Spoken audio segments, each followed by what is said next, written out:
Hi guys! Welcome back to my channel, and today pag-uusapan natin yung ilang mga tips na ibibigay ko sa inyo for the JET program interview at ano nga ba yung nangyari mismo sa aking interview. Una, hatiin natin sa tatlo yung interview phase: before, during, and after. Tip number 1, best preparation pa rin para sa akin is to rehearse. Kailangan mong mag-practice. Mag-ensayo ka kapag may pagkakataon. Magbasa ka ng mga commonly asked questions during the interview kasi isa lang naman yung pattern niyan. Pwede kang manood ng mga videos katulad nito. Actually, sa ibang mga bansa katulad ng US, sinishare nila yung mga questions sa kanila. Pero sa atin kasi meron tayong tinatawag na non-disclosure agreement. Pero somehow, itong mga tips na ibibigay ko po sa inyo would indirectly touch whatever transpired during my interview. Tip number 2, set a schedule. Set your own timetable. Kailan ka ba magpa-practice? Anong araw, anong oras? At dapat during that moment, wala ka ng distractions. Ibig sabihin, wala ka ng iba pang iniisip. Wala ka ng mga gawain na hindi pa natapos para tuloy-tuloy lang yung iyong pag-iensayo. In that way kasi maisiset mo din yung utak mo na meron kang interview. Tip number 3, record yourself during your rehearsals. Pwede mong i-video. Pwede rin namang audio record. Tapos pakikinggan mo yung sarili mo. San ka banda naging awkward?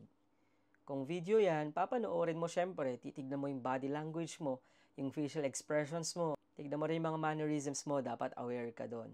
Baka mamaya masyado tayong maraming fillers o filler words na ginagamit. Bagamat hindi maiiwasan, mas mainam kung mababawasan natin ng konti. Number 4, planuhin mong mabuti yung logistics ng pagpunta mo sa embassy. Kung katulad ko na hindi madalas pumupunta sa Manila, in short, medyo ignorante pa sa Manila at hindi alam yung batas trapiko at kung gaano kahaba yung oras ng mga biyahe, mas mabuting magtanong ka, alamin mo muna bago ka pumunta. May matitirhan ka ba? Meron ka bang pagsistayan na malapit dun sa embassy? Ilang minuto yung lugar mula dun sa pagsistayan mo papunta sa embassy. Dapat kalkulado mo lahat yon. In my case po kasi, I opted to stay in a hotel dahil gusto ko magkaroon ako ng mas maayos na tulog at mas ma-ready ko yung sarili ko as well as yung isusuot ko. At hindi ako magmamadali kinumagahan. Dapat clear yung utak natin kasi nga meron tayong isang malaking laban na kakaharapin. Ayaw naman nating maratel on that very day. And yes, medyo may kamahalan yung bayad, but of course, kailangan mong itaya pati pato to. Kaya kahit magbabayad ka, at least make sure mo na magiging mas maayos ng kaunti yung resulta. Kasi nga, yung tip number 4 would lead to tip number 5. Bawal kang malate. Madami po kayong i-interviewin. Simultaneous po yon. So wala po tayong chance na malilate. Take note, Japanese students po, Japanese boss po yung magiging mga makakatrabaho natin and very awkward pag tayo po ay na-late during our interview. And I don't even know kung tatanggapin ka pa nila once you're late. Doon sa papel na matatanggap po ninyo, 15 minutes yung nakalagay doon. Pero I would suggest pumunta kayo kahit mga 30 minutes or 1 hour, kahit 2 oras doon sa embassy, bago yung set na oras sa araw ng interview ninyo. Tip number 6, kailangan presentable ka. Maayos ang damit mo mula ulo hanggang paa. Yung tattoos and piercings, kailangan tanggalin yung piercings, takpan ng mga tattoos, walang kulay ang buhok. Formal, semi-formal, pwede. Dapat very demure, very mindful. Huwag magsusot ng pambahay o ng pantulog, okay? Kasi we're trying to establish here a good character as well. And we're being assessed based on how we carry ourselves as well. Huwag na lang din siguro magsuot ng matapang na pabango. Sa mga girls, kalmahan lang natin yung mga makeup natin. Sa mga boys, of course, you have to be decent enough.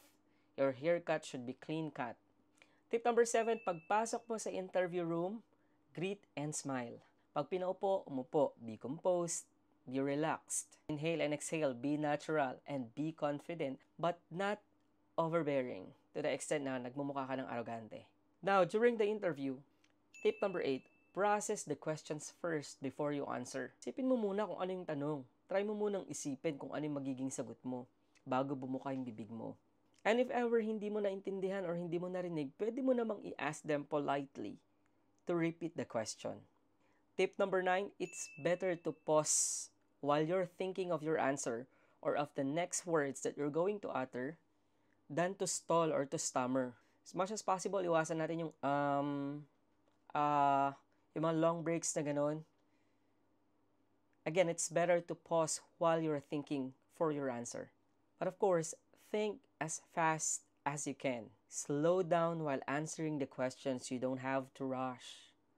Because when you're slowing down, you're giving yourself a chance to think, to process every single word that comes out of your mouth. Tip number 10, most of the interview questions are subjective. They are not objective. Meaning to say, the way you answer it is the key in passing this interview.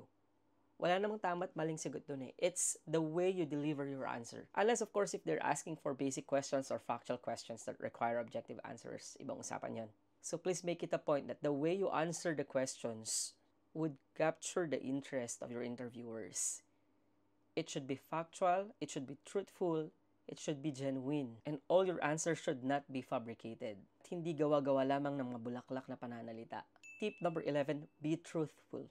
Everything should be answered with all honesty because I'm telling you guys, the interviewers, they have their own ways and means on how to check whether or not you're telling the truth. Don't you ever say there na ikaw ay consistent Dean's Lister or academic honors kung hindi naman talaga because they could check that. Because even if you qualified in the first stage, they will be having their own means on how to check that. And you could be disqualified from the program. Bonus tip, be courteous all the time. The moment na mag-enter ka sa compound ng embassy, sa pagpasok mo sa interview room, sa pag-exit mo, hanggang sa paglabas mo sa mismong compound, you have to be courteous all the time.